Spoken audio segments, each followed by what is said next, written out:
Quincy, step away from the loader. Hands where I can see them. Hold up. She pulled off the Miami flight last night. This is Quincy Thorpe, a former Delta Airlines ramp employee at JFK.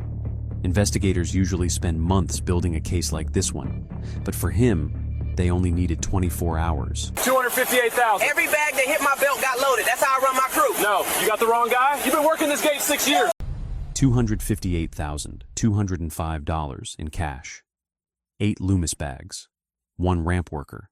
1 8-second clip from camera 4. The investigation that ended his career did not take weeks. It did not take months. It took a single arithmetic discrepancy at Miami International, 90 minutes after his shift ended, and a 3-hour pull of surveillance footage that left no room for any version of events except the one that put him in cuffs the next morning. Before we go any further, I have to ask, would you have noticed a single missing bag in a shipment of 90 minutes after it landed in another state? Sound off in the comments. And if you're new here, hit subscribe. We cover the cases the airlines and the airport authorities would rather you never hear about, every single week. Quincy James Thorpe was born in 1986 at Jamaica Hospital in Queens, the second of 3 children. His mother worked overnight shifts as a home health aide for a Catholic nonprofit on Liberty Avenue.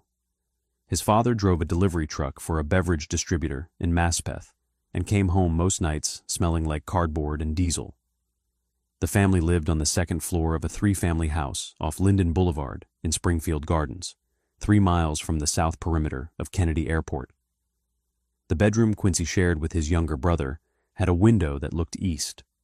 From that window, he could see the underbellies of inbound aircraft on the 13L approach into JFK, landing gear already deployed every 90 seconds during the evening push. His father used to tell him those planes were full of people with somewhere to be.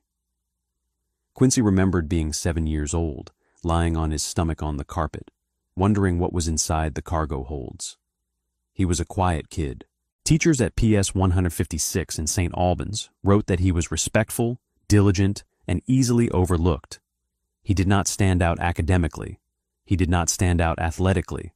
He played junior varsity basketball at Benjamin N. Cardozo High School for 1 year and got cut going into his junior season. He graduated in 2004 with a 2.6 grade point average, no scholarship offers, and no real plan beyond getting a paycheck somewhere. His father told him college was not in the cards unless he found a way to pay for it himself, and there was no way to pay for it himself. He spent 2 years working at a freight warehouse in Ozone Park, unloading box trucks for $9 an hour. He spent another year doing maintenance at a self-storage facility on Atlantic Avenue. The hours were inconsistent. The work was thankless. By the time he was 21, he had moved back into his parents' apartment after a brief failed attempt at sharing a place in St. Albans with 2 cousins who could not be counted on for rent. In early 2010, a friend of his father, a man named Curtis who worked the bag belt at JetBlue, told him Delta was hiring ramp service agents at Kennedy. The starting wage was $13 an hour. There was a union. There were benefits. There was a path that did not end at a freight warehouse. Quincy applied on a Tuesday, took the lift test on a Friday, and was on the ramp in a high-vis vest and steel-toe boots by the end of the month. He liked the work more than he expected to. There was a rhythm to a ramp shift. The inbound pushback, the chalk placement, the bag belt, the catering truck, the lav cart, the fueler, the pushback tractor, the all clear, and then the next aircraft, and then the next aircraft. 45-minute turns at peak, 268 bags an hour during the morning departure bank. He learned the placards on every cargo container. He learned which captains ran tight schedules and which ones ran late. He learned which jet bridge operators would hold a door for a connecting passenger and which ones never would. He met Tasha Whitman at a Memorial Day barbecue in Cambria Heights in 2012. She was a dental assistant at a clinic in Laurelton with a soft voice and a laugh that filled a room. They married at a banquet hall in Valley Stream in 2014. Their daughter Zoe was born in 2015 at Long Island Jewish Medical Center. Their son Marcus was born in 2018 at the same hospital, in the same delivery wing, with the same nurse on duty. They bought a small 2-bedroom on 145th Avenue in Springfield Gardens with help from her parents on the down payment, 6 blocks from the apartment where Quincy had grown up. He earned a raise to $22 an hour after his 5th year at Delta.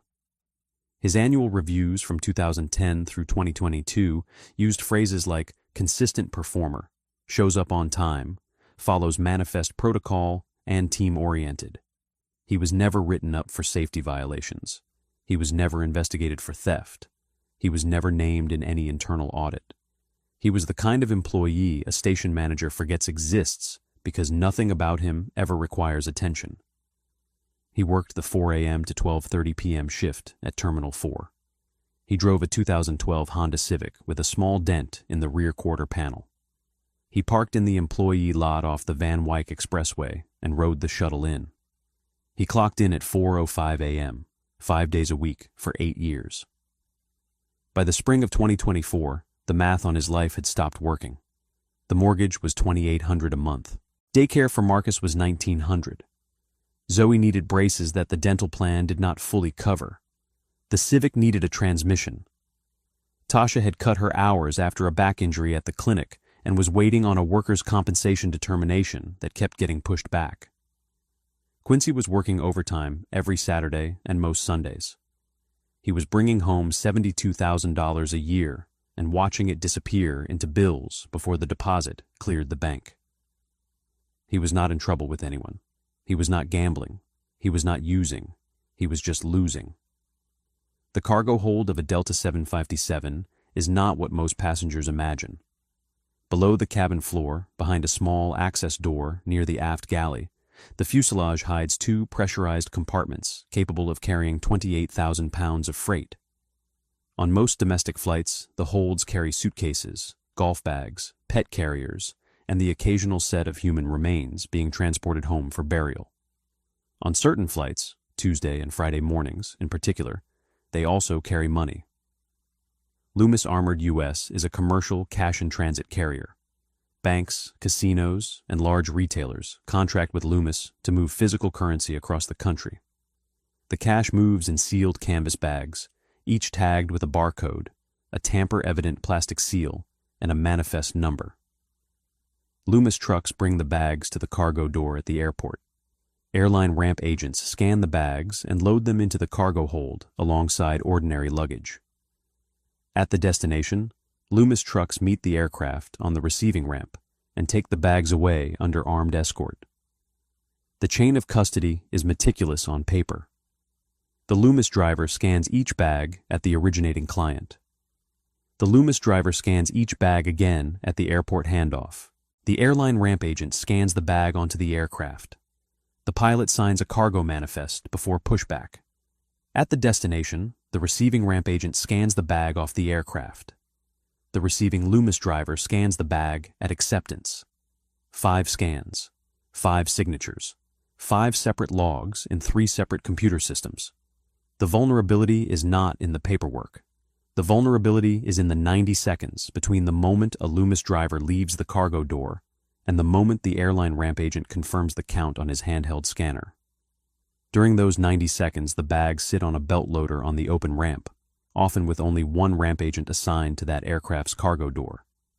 The other ramp agents on the team are loading the forward hold, fueling the wing tanks, marshalling the pushback tractor, prepping the lav cart. The cameras cover the ramp, but the cameras are not actively monitored in real time. The cameras are reviewed only when something goes wrong. Kennedy Airport handles approximately 62 million passengers a year. Terminal 4 alone processes more than 30,000 checked bags per day. The ramp is a city of rolling equipment, jet noise, exhaust haze, and timelines measured in single-digit minutes. A delayed pushback costs the airline thousands of dollars in connection misses, fuel burn, and crew duty time penalties. Speed is the priority. Speed is always the priority. Anything that slows the ramp slows the airline, and the people who run the airline measure the careers of the people who run the ramp by how quickly the gate clears. Ramp agents are trusted because they have to be trusted. They hold a secure identification display area badge, a SIDA badge, issued only after a full federal background check, including a fingerprint card submitted to the FBI. They have access to the ramp, the cargo holds, the catering trucks, the fueling equipment, the jet bridge controls, the avionics bays, and in some cases, the cockpit. They are vetted. They are unionized. They are paid a fraction of what their access is theoretically worth. Most of them never abuse it. Most of them work there 20 years and retire on a modest pension and walk away. The system depends on that. The system has nothing meaningful to fall back on if a ramp agent decides one morning to walk away with a bag. The plan started with a text message on a Sunday afternoon in early August. Quincy was sitting on the front steps of the house on 145th Avenue, watching Zoe ride her bike up and down the sidewalk, when his cousin Reggie pulled up in a silver 2017 Honda Accord. Reggie had grown up 2 blocks over. He had done 6 months at Rikers in 2015 for a marijuana sale that would not have been chargeable 2 years later. He had been working as a rideshare driver since picking up airport runs out of LaGuardia and Kennedy. The first conversation between them was casual. Reggie had heard from someone who had heard from someone that Loomis bags moved through JFK on a regular schedule. Quincy already knew that. He had been scanning Loomis bags for years. "How much in a bag?" Reggie asked. Quincy didn't know exactly. He knew it was a lot. He had once watched a Loomis driver hand a bag to a colleague that was so heavy the colleague almost dropped it. The driver had laughed and said the bag was 300 grand of singles headed to a strip club in Tampa. Quincy had assumed at the time that the number was a joke. He was no longer assuming. The coded text started 2 weeks later. Reggie wrote first on his regular phone. "We need to talk for real," Quincy wrote back. "Not on this phone." They drove together to a bodega on Merrick Boulevard the next afternoon and bought 2 prepaid track phones for $48 apiece, paid in cash, no ID required. The plan they built over the next 10 days was simple, which is the only kind of plan a man with no criminal experience can actually execute. The Friday morning JFK to Miami flight regularly carried Loomis bags. The shipment was always loaded through the aft cargo door. The aft cargo door was usually staffed by a single ramp agent on the 4 a.m. shift. Quincy was that ramp agent at least 3 Fridays a month. The Loomis driver would arrive at the cargo door, scan the bags onto the belt loader, hand the manifest to the ramp lead, and leave. Quincy would scan each bag with his handheld and then load them into the hold. Between the Loomis driver's departure and Quincy's final scan, there was a window of approximately 90 seconds during which the bags sat at the base of the belt loader unattended. The service road that ran behind the ramp was used by airport vehicles only. The gate at the south end of the service road was a manned checkpoint with a single guard who waved through any vehicle displaying a JFK Aviation Department parking decal.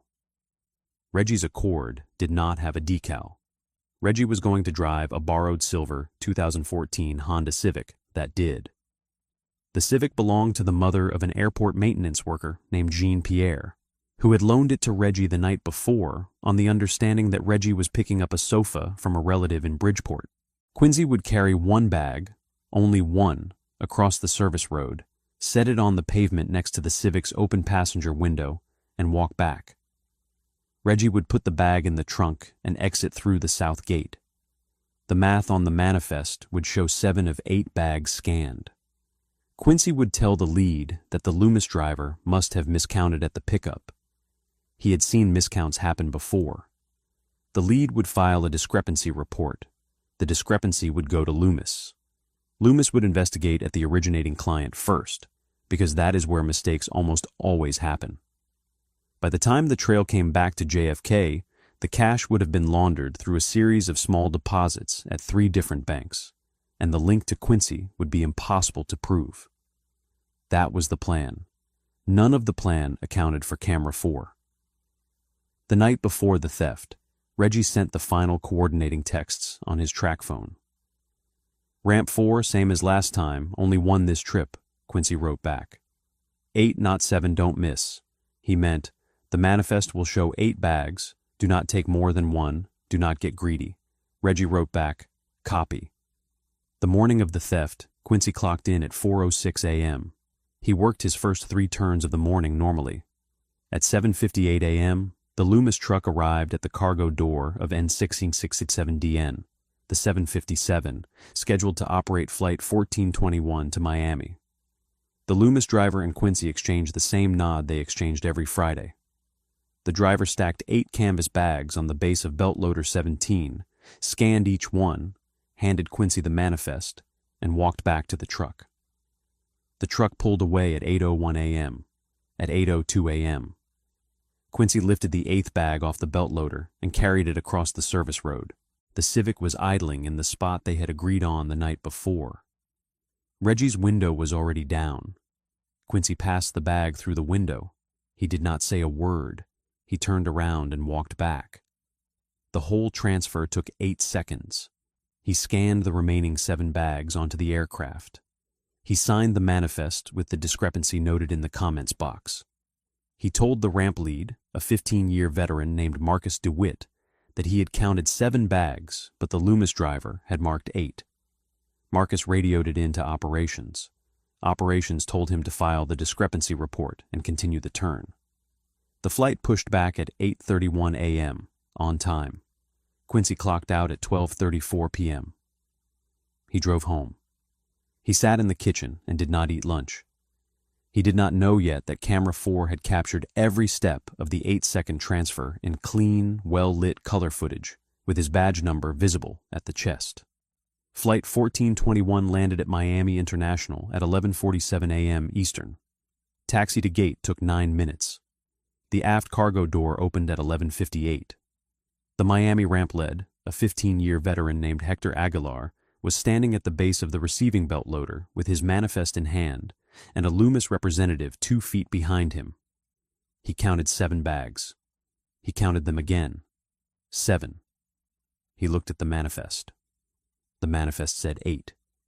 He looked at the Loomis representative. The Loomis representative looked at the manifest.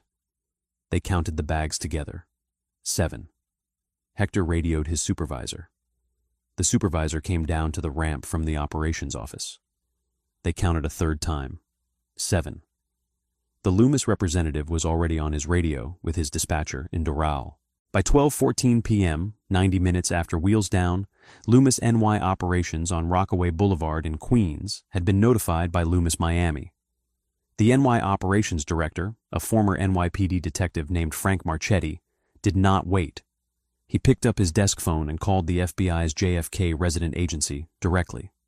He had the direct line because he had used it before on smaller cases. By 12:31 p.m., Special Agent David Kuo of the New York field office had received the call at his desk in the Federal Building at 26 Federal Plaza. By 1:02 p.m., Kuo and his partner, Special Agent Marisol Vega, were standing in the security office at Terminal 4 with the Delta Station Manager, a Port Authority police lieutenant, and the head of Terminal 4 surveillance. The first thing they asked for was the manifest. The second thing they asked for was the camera footage covering the aft cargo door of N1667DN between 7:55 and 8:05 a.m. The third thing they asked for was the name of every ramp agent assigned to that aircraft and that door. The Delta Station Manager pulled up the staffing log on his computer. He turned the monitor so the agents could see it. Aft cargo door, Flight 1421 Miami, 4 a.m. shift, operating ramp agent, Q Thorpe, badge number 041188. Agent Kuo wrote the badge number on a yellow legal pad and circled it twice in blue ink. By 2:31 p.m., the surveillance technician had pulled the footage from camera 4. He set up a viewing station in a back office of the security building. He cued the clip to 7:59 a.m. The agents watched it once at full speed. They watched it a second time. They watched it a third time in slow motion, frame by frame. At 3:11 p.m., Agent Kuo looked at his partner across the table and said one sentence, quiet and flat. "We have him." The investigation that would end Quincy Thorpe's life as he knew it had been running for less than 3 hours. Camera 4 was mounted on a light pole at the southwest corner of the Terminal 4 ramp, 22 feet off the pavement, angled to cover the aft cargo positions of gates B-22 through through B26 and a portion of the service road that ran behind them. It had been installed in 2018 as part of a Port Authority security upgrade after an unrelated incident involving a stolen catering truck. Its footage was stored on a server in the Port Authority security building for 90 days before being overwritten in a rolling cycle. The 8-second clip was unambiguous. A black male wearing a Delta high-vis safety vest with the badge number 040488 visible on the chest panel carries a canvas Loomis bag from the base of belt loader 17 across approximately 20 feet of open pavement. He stops next to a silver 4-door sedan parked on the service road. He passes the bag through the open passenger window. He turns around and walks back to the belt loader without looking over his shoulder. The vehicle's New York license plate is legible in 3 separate frames. The plate came back through DMV records to a 2014 Honda Civic, registered to a 61-year-old woman named Loretta Pierre of Cambria Heights, Queens. Loretta was the mother of an airport maintenance worker named Jean Pierre. Jean was a friend of Reggie's from a basketball league in Rosedale. Reggie had borrowed the car the previous evening, claiming he needed to pick up a sofa from a cousin in Bridgeport. By 6 p.m. Friday, the agents had Loretta's name. By 7:15, they had Jean's. By 8:40, they had pulled Jean's call records from his carrier under an emergency disclosure request and identified Reggie as a frequent contact. By 9:20, they had pulled Reggie's call records and identified Quincy as a frequent contact. By 10 p.m., they had identified the 2 prepaid track phone numbers that had been exchanging messages for the previous 14 days, with the calling activity tightly concentrated around Friday mornings. The text messages came back from the carrier the next morning. They were verbatim, time-stamped to the second, and devastating in their plainness. Reggie, Thursday at 9:47 p.m. "We good for tomorrow, Quincy." "Yeah, same as last time." Reggie, "South Gate." Quincy, "South Gate." Reggie, "Ramp 4, same as last time, only one this trip." Quincy, 807, don't miss. Reggie, Friday at 7:42 a.m. "In position." Quincy, Friday at 7:54 a.m. 5 men. Quincy, Friday at 8:02 a.m. Go. By Friday afternoon, the bank records had also come in. Reggie had walked into a Capital One branch on Jamaica Avenue at 10:17 a.m., barely 2 hours after the theft, and deposited $9,800 in cash, $200 under the $10,000 threshold that triggers an automatic currency transaction report, well over the threshold for a federal structuring charge under the Bank Secrecy Act. Search warrants for Quincy's apartment, Reggie's apartment, the Civic, and Quincy's Honda were drafted Friday night. A federal magistrate signed them at 6:15 Saturday morning. The agents had everything they needed. All they were missing was the suspect himself, and they knew exactly where he would be at 4:05 a.m. Quincy clocked in at 4:05 a.m. on Saturday morning. He did not know about Miami. He did not know about Camera 4. He did not know that 2 unmarked Crown Victorias had been sitting in the employee lot off the Van Wyck for the last hour. He did not know that the Delta station manager had been pulled from bed and briefed at 3:30 in a conference room above Terminal 4. He was loading bags onto the belt of N821DN at 6:12 a.m. when Special Agent Kuo and Special Agent Vega walked across the ramp toward him. Behind them were 2 Port Authority police officers in tactical vests. Kuo was holding a manila folder against his side. Quincy saw them coming when they were still 30 feet out and stopped working. He set down the duffel bag he had been holding. He stood very still. "Quincy Thorpe?" "Yeah." "FBI, we need you to step away from the aircraft. Hands where we can see them, please." "What is this about?" "Step away from the aircraft, sir. We can talk in a minute." Quincy stepped away from the belt loader. His hands were at his sides. The agents walked him to the edge of the ramp, behind a parked cargo container, out of the line of sight of the rest of his crew. "Mr. Thorpe, we have a federal warrant for your arrest. The charge is theft from interstate shipment. Do you know what that's about?" "No, I don't know what that's about."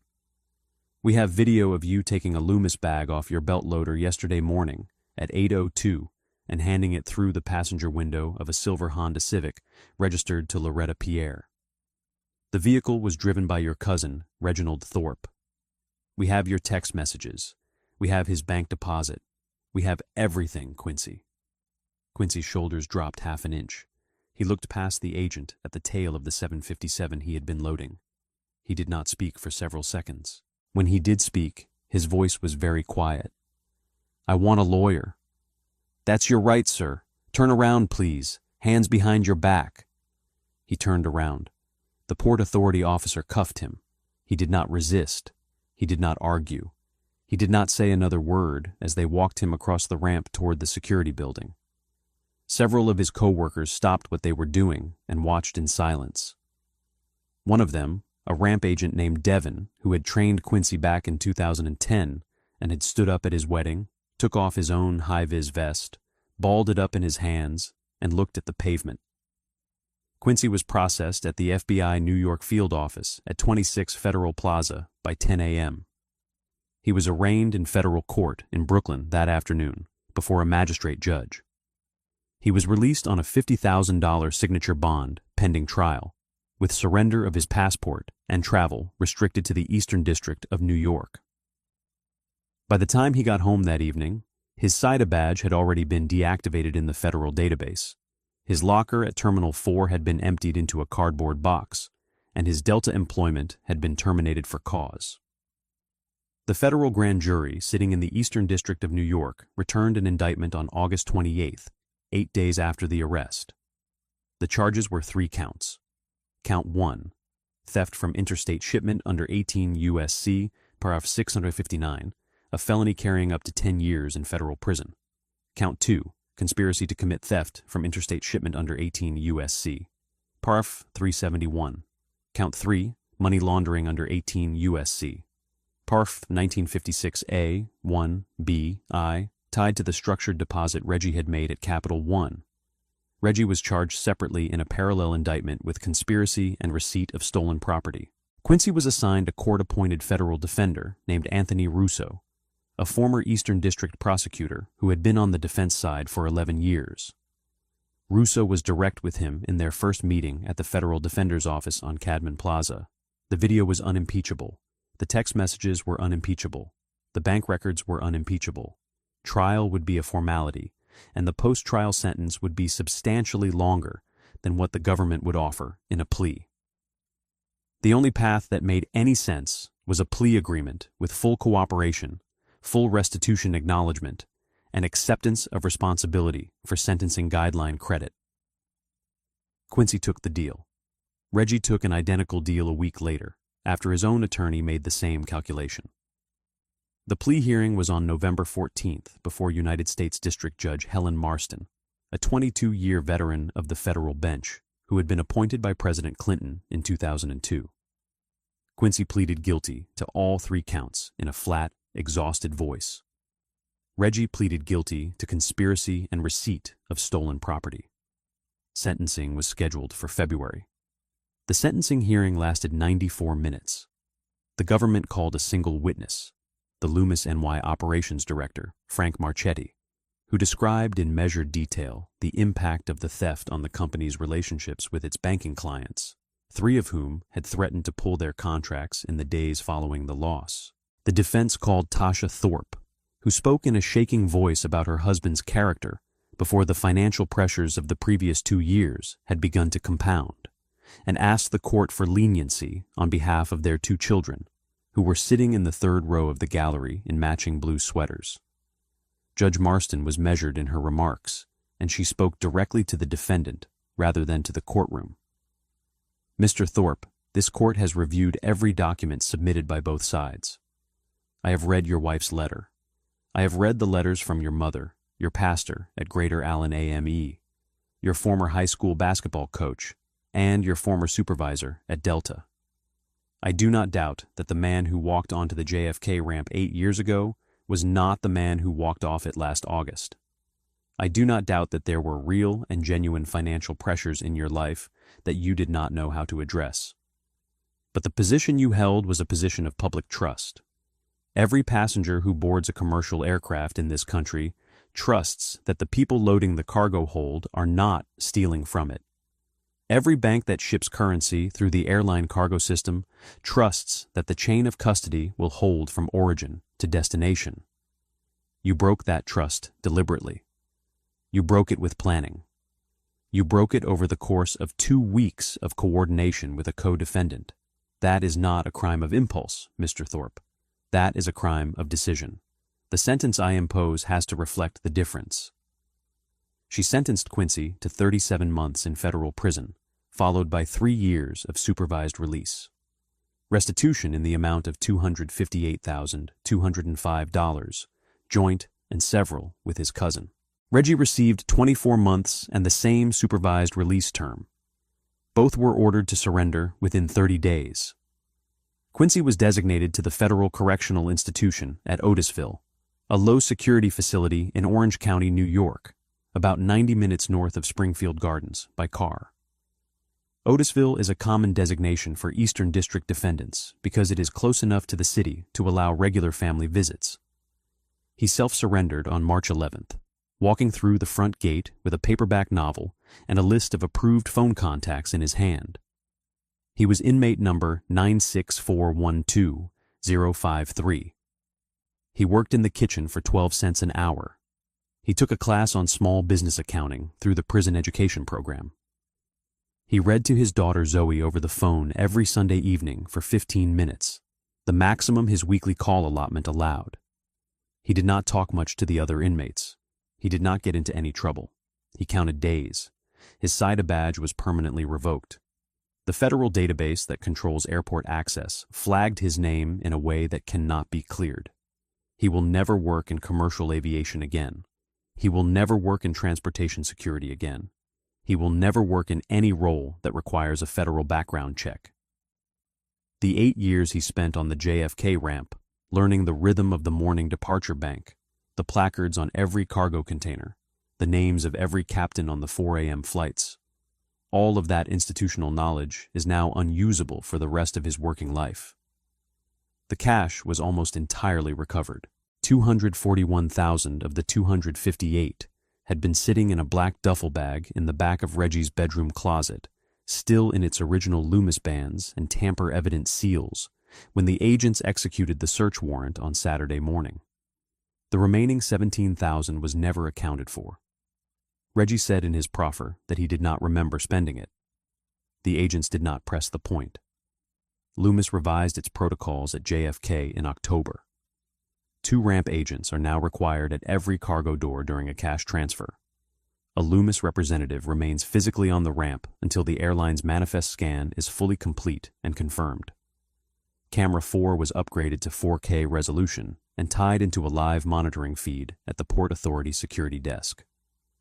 The 90-second window that Quincy Thorpe exploited no longer exists for anyone who comes after him. Tasha kept the house on 145th Avenue. She went back to full-time work at the dental clinic in Laurelton. Her parents helped with the kids.